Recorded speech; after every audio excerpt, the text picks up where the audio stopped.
Palavra de Deus. Ontem nós tivemos uma noite maravilhosa.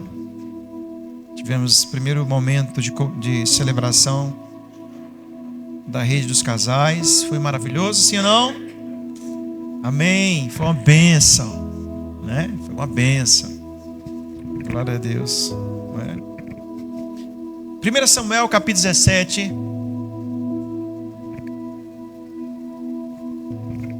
1 Samuel capítulo 17. Um texto muito conhecido, muito lido.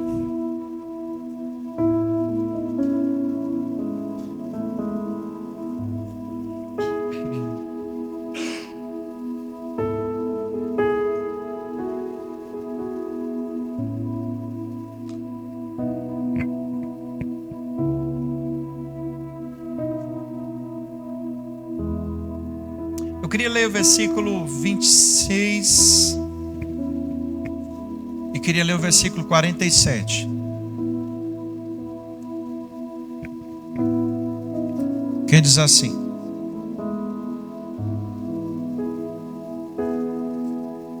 Então Davi perguntou aos soldados que estavam por perto: O que receberá o homem que matar esse filisteu e acabar com as suas provocações contra Israel?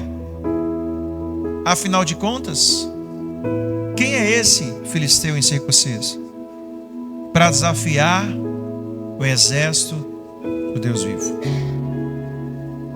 Vamos ler o versículo 46, 45 ao 47, que diz assim: Davi respondeu ao filisteu: Você vem a mim com uma espada, uma lança e um dardo, mas eu vou enfrentá-lo em nome do Senhor dos Exércitos, o Deus dos exércitos de Israel, que você desafiou.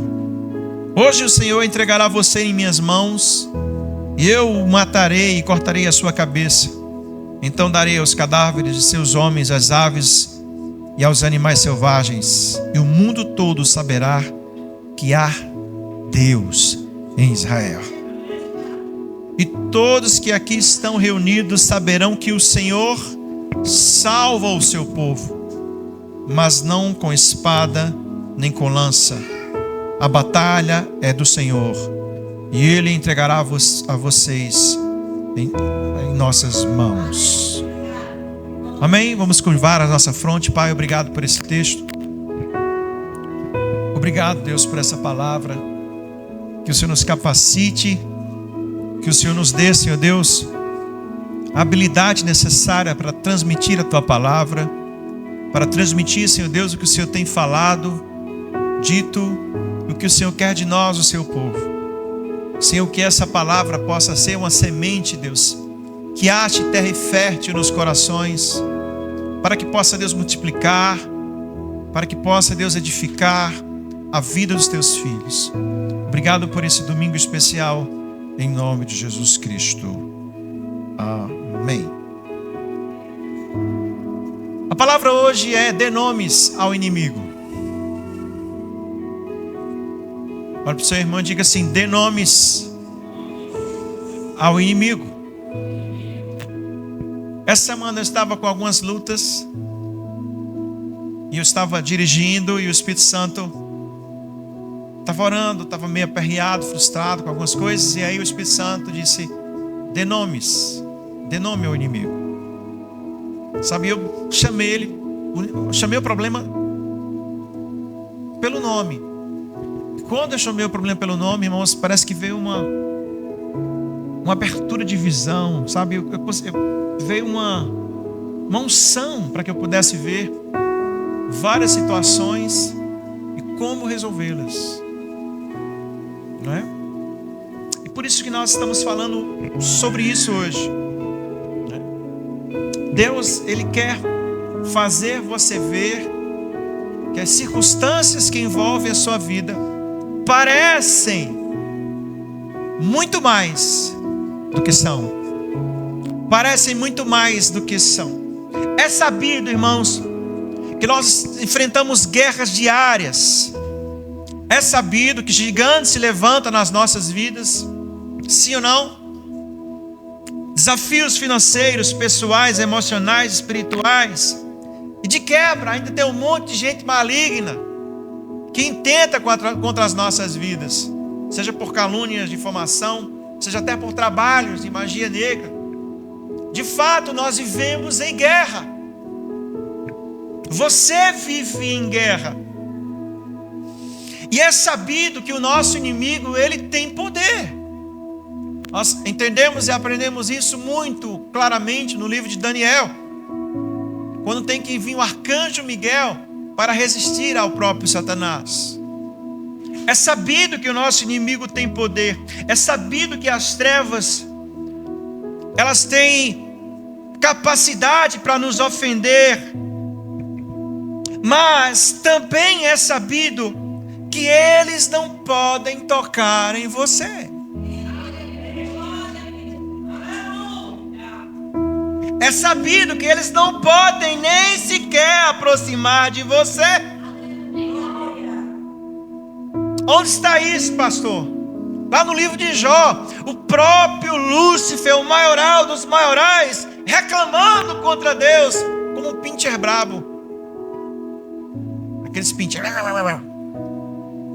dizendo: o Senhor coloca sobre ele um muro ao redor.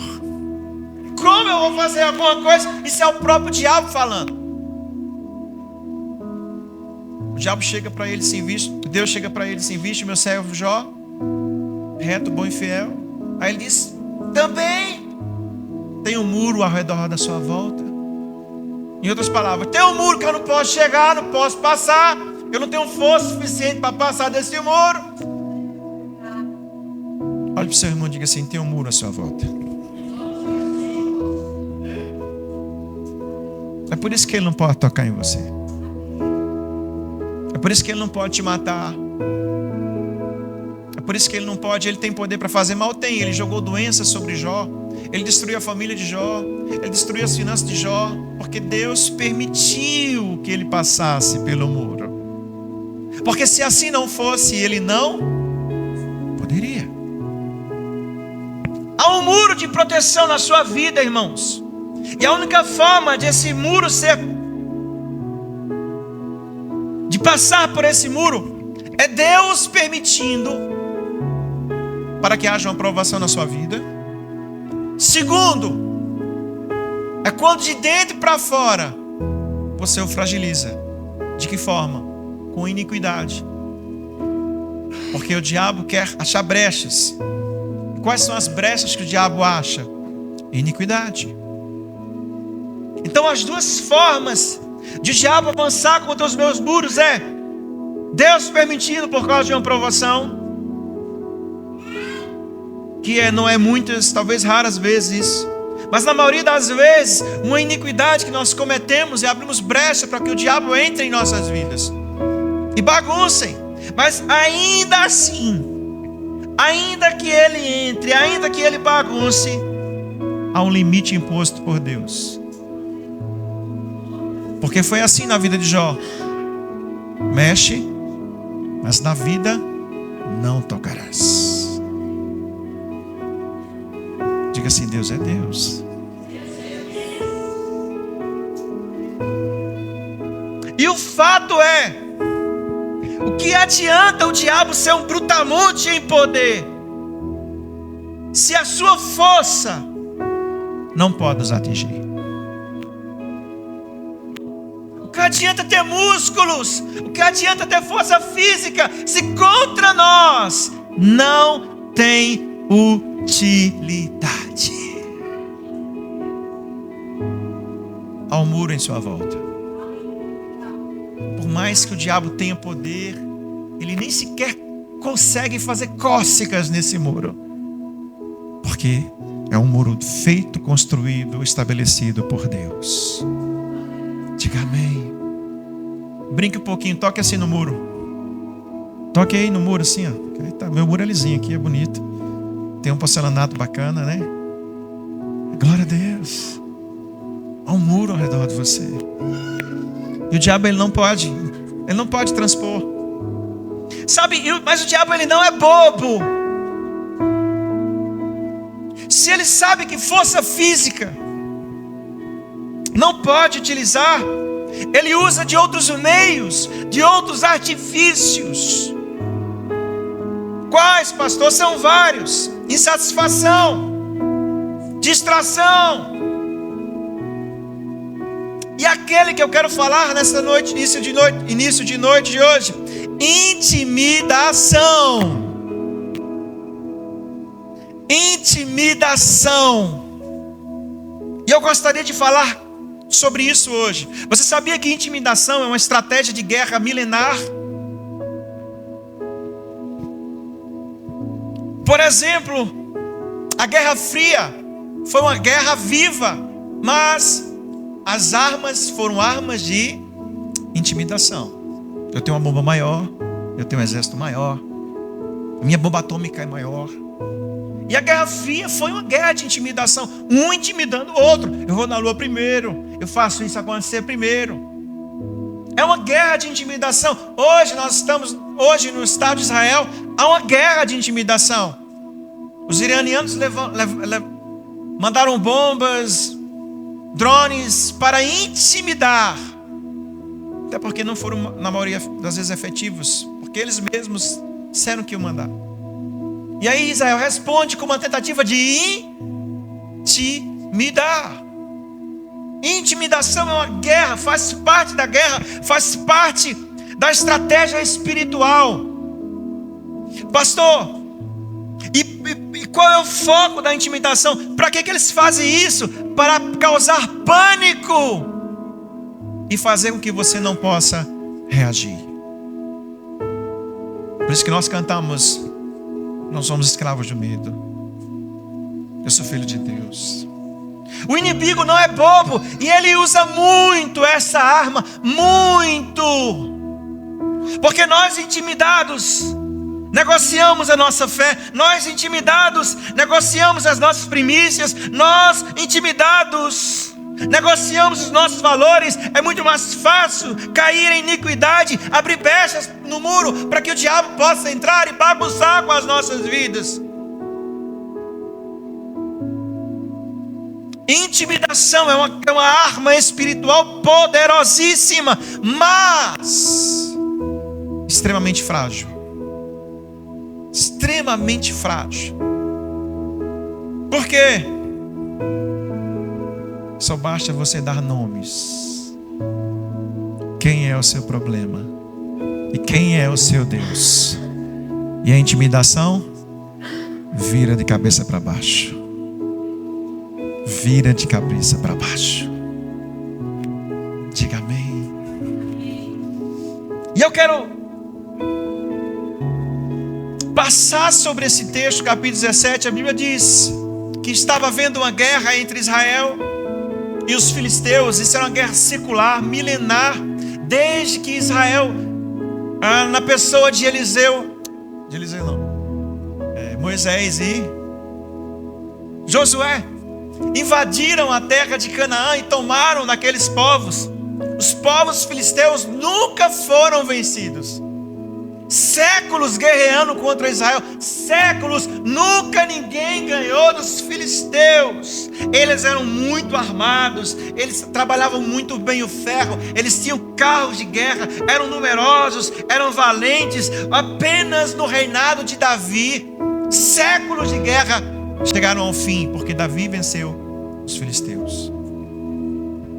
Aqui está Saul, não é?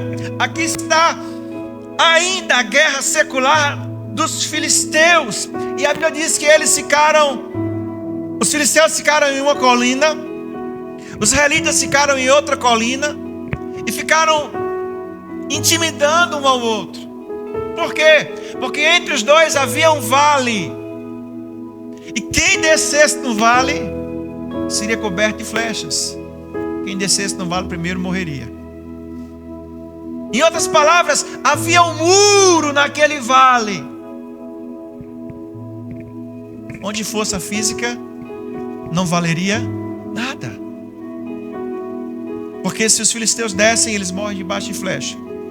Se Israel desce, eles morrem debaixo de flecha. Então havia um muro ali, e a força física de ambos, naquela mesma situação, não valia nada. E quando a força física do inimigo não faz nada, o que é que ele faz? Ele intimida. Quem está comigo, diga amém. Ele intimida, e a história diz que, por causa dessa situação, um homem chamado Golias sai do seu arraial de filisteus. Ele vai mais à frente. Um homem que tinha quase 3 metros de altura, sua couraça pesava 60 quilos, só a ponta da sua lança 7 quilos. Um homem altíssimo, fortíssimo. Ele chega e ele grita,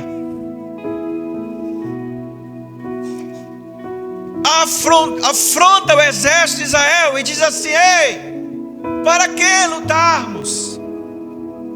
Manda um de vocês para vir contra mim. Se vocês vencerem, eu serei vossos escravos. Se nós vos vencermos, vocês serão os nossos escravos. E eu quero listar algumas consequências da intimidação. A primeira, a intimidação, ela quer te isolar. Repita comigo, ela quer te isolar. Quando nós estamos intimidados, nós temos a tendência de nos isolar. Estou falando espiritualmente. Carnalmente não, né? Quando tem um cara querendo dar na gente, vem cá, bora ali, né? Ninguém vai sozinho. Mas espiritualmente é o contrário. Quando o diabo ele começa a agir com intimidação nas nossas vidas, é natural, pelo menos uma reação natural do homem caído, querer se isolar. Você sabe que tem um grupo, você sabe que tem uma igreja sólida, você sabe que tem uma família espiritual, mas de repente você quer lutar as suas lutas sozinhos. Você está sofrendo de intimidação espiritual. Da mesma forma nas famílias, casais cujos cônjuges não querem conversar, debater, eles querem se isolar para resolver os problemas sozinhos. Filhos resolvendo os problemas sozinhos. Ei, você está sendo vítima de uma intimidação por Satanás. A luta estava lá, grupo com grupo, país com país. De repente a ideia é um contra um. Quando estava com país, estava todo mundo equilibrado. Estava todo mundo igual. Mas quando se quer outra com um, aí você se sente fraco. Olha para o seu irmão e diga assim: aprenda a andar no coletivo. As suas lutas são as lutas das casas de Deus que você serve. Aprenda a lutar no coletivo. A intimidação quer que você se isole, porque é mais fácil te manipular. Versículo 9: se vocês nos matarem, seremos seus escravos, mas se eu matar, vocês serão os nossos escravos. Desafio hoje o exército de Israel: mandem um homem para lutar comigo. A segunda fase da intimidação é a paralisia pelo medo. Versículo 11: quando Saul e os israelitas ouviram isso, ficaram aterrorizados e muito abalados. Agora preste atenção. Estávamos em guerra, gritando e tirando uma onda. Vamos pegar você. Aí o outro, dá uma tapa, né? Quem era menino nessa época, né? Dá uma tapa, ficava os dois, né? Dá uma tapa tu, né? E ninguém dava em ninguém, não é? E de repente, com uma única ação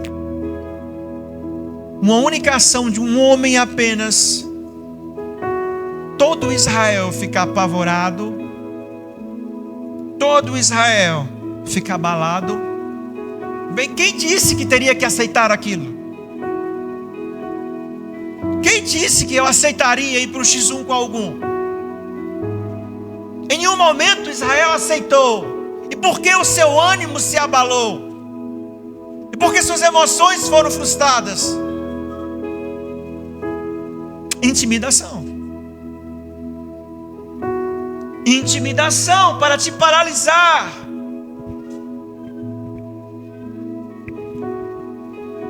Quarta sintoma de intimidação: vontade de desistir e fugir. Versículo 25, quando eles narram a respeito de Golias. Versículo 24: quando os israelitas viram Golias, começaram a fugir apavorados.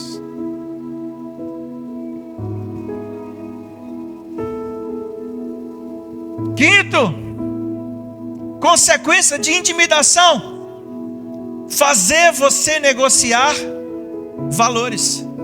Sabe o que o rei Saul diz? Quem matar Golias, eu dou a minha filha em casamento. É assim. Se for um homem mau, se for uma pessoa rude, e se for alguém perverso, não, quem matar Golias, eu dou a minha filha. Negocia valores. Quem está debaixo de intimidação, negocia valores. Repito, o intimidador quer te isolar, quer te paralisar, quer te fazer desistir e fugir, quer que você negocie valores. Mas hoje Deus diz a você: dê nomes ao seu problema. Dê nomes. Dê nomes. Sabe o que acontece? Jessé manda Davi levar comidinha para os seus irmãos. E quando ele chega lá, na montanha que Israel estava, ele escuta falar, ele escuta gritar, ele não acha seus irmãos, ele deixa as comidas com alguém que toma conta, ele vai até lá a fronte de guerra, e ele começa a ouvir o zuzuzum. A conversa só era essa: Golias, Golias, Golias, Golias, Golias, Golias, Golias, Golias. E ele escuta o que está acontecendo. Os soldados apavorados começam a falar para Davi: não, Golias é um gigante, Golias é um guerreiro, Golias é um duelista, Golias é poderoso, Golias tem uma armadura que pesa. Aí o pessoal sempre aumenta, né? 100 quilos. Ele tem 4 braços. Conversa na boca do povo é assim, né, gente? Golias é um cara que não pode ser vencido. Ele é mais forte, que eu botei aqui uma piadinha, do que Pablo Marçal, não é? Ele disse que ele levou uma facada no olho e quem cegou foi a faca, não foi o olho dele, não é? Isso aí, né? Golias e os soldados em pânico, descrevendo o inimigo. E qual é a resposta de Davi? Como assim? Um filisteu, incircunciso, confrontando o exército de Deus vivo. Imagina a cara dos soldados. Você está doido? Nós passamos 1 hora descrevendo o inimigo, o quão poderoso ele é, e de repente, como se tivesse uma dificuldade mental de prestar atenção, você simplesmente chega e diz assim: como assim? Um filisteu incircunciso, confrontando o exército de Deus vivo? Dê nomes ao seu inimigo. Dê nomes ao seu inimigo. O que levou Davi a responder assim? Por que ele respondeu assim? Ele teve medo, por acaso ele não teve medo? Por acaso ele... Por que não teve medo? Por que não bobeou? Por que nem sequer um cabelo de sua cabeça ficou em pé diante da ameaça? Por quê? Mesmo seu irmão Eliabe acusando ele de fazer cena, mesmo seu irmão Eliabe chamando ele de arrogante por tratar Golias assim, Mesmo o rei Saul tentando dissuadir ele, dizendo: ei menino, você é apenas uma criança, Golias é um guerreiro antigo, você não tem chance. Todo mundo falando isso para ele. E ele simplesmente falando: Golias é apenas um filisteu incircunciso. Olhe para o seu nome, olhe para o seu irmão e diga assim: dê nomes. Quem está entendendo a palavra, diga amém.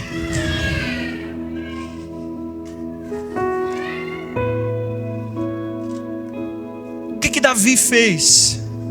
Ele simplesmente deu o nome certo ao inimigo certo. E isso pode destravar a sua vida. Isso pode destravar o seu coração. Sabe o que Davi disse a rei Saul? Ei Saul, Golias não é mais perigoso de um urso que venci lá atrás. Golias não é mais perigoso que um leão que eu venci lá atrás. Ele é apenas um filisteu incircunciso. E por que eu digo isso? Porque força física contra mim não funciona. Repita comigo isso: força física contra mim não funciona. O diabo já tentou com o urso, perdeu. Já tentou com o leão, perdeu. Esse gigante é mais um. Deus te trouxe aqui para dizer, para que você entenda isso. Pare de se apavorar. Dê nomes. Força física não é suficiente para derrubar a tua vida. Dê nomes. Olhe para o gigante e apenas diga: você é apenas um problema. Eu já venci outros maiores lá atrás.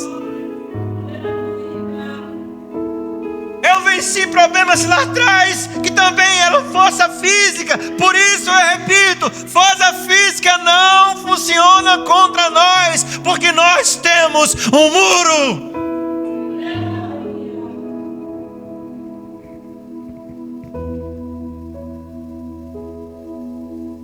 Nós temos um muro. Nós temos um muro. Força física não funciona contra nós. É por isso que nós lemos no versículo 45, quando Davi responde aos filisteus: você vem a mim com espada, com lança, com dardo. Isso funciona contra mim? Não.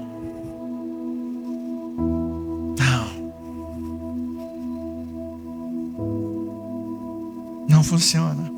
Mas eu vou enfrentá-lo em nome do Senhor dos Exércitos, o Deus dos Exércitos de Israel, o qual você desafiou. Hoje o Senhor vos entregará em minhas mãos, e eu o matarei e o cortarei a sua cabeça. Então darei os cadáveres de seus homens, as aves, os animais selvagens, e todo mundo saberá que há Deus em Israel. E todos que estão aqui reunidos saberão que o Senhor salva o seu povo, mas não com força física, não com espada, nem com lança, porque a batalha é do Senhor, e é Ele quem entregará em suas mãos. É Ele quem entregará em suas mãos. Pastor, como vence o intimidador? Dê-lhe o nome que verdadeiramente ele tem. Dê-lhe o nome que verdadeiramente ele tem. Não tem problema tão terrível. Por que, pastor? Terrível é cair nas mãos do Deus vivo. Não tem problema tão violento, porque violenta é a ira do Senhor, que tem poder da vida e da morte em suas mãos. Não tem problema impossível, porque está escrito que para Deus nada é impossível. Reia! Enquanto Israel inteiro dizia que Golias é invencível, quando Golias cai ao chão, E aquele menino magrinho tentando cortar a cabeça dele. O que se ouvia no assentamento: Golias era apenas um filisteu. Golias era apenas um filisteu.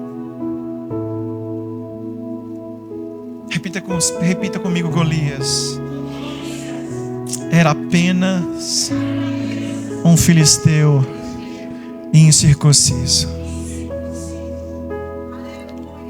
Deus te chama hoje aqui, porque Deus quer tirar do jugo, da opressão, do intimidador. Fica de pé em nome de Jesus.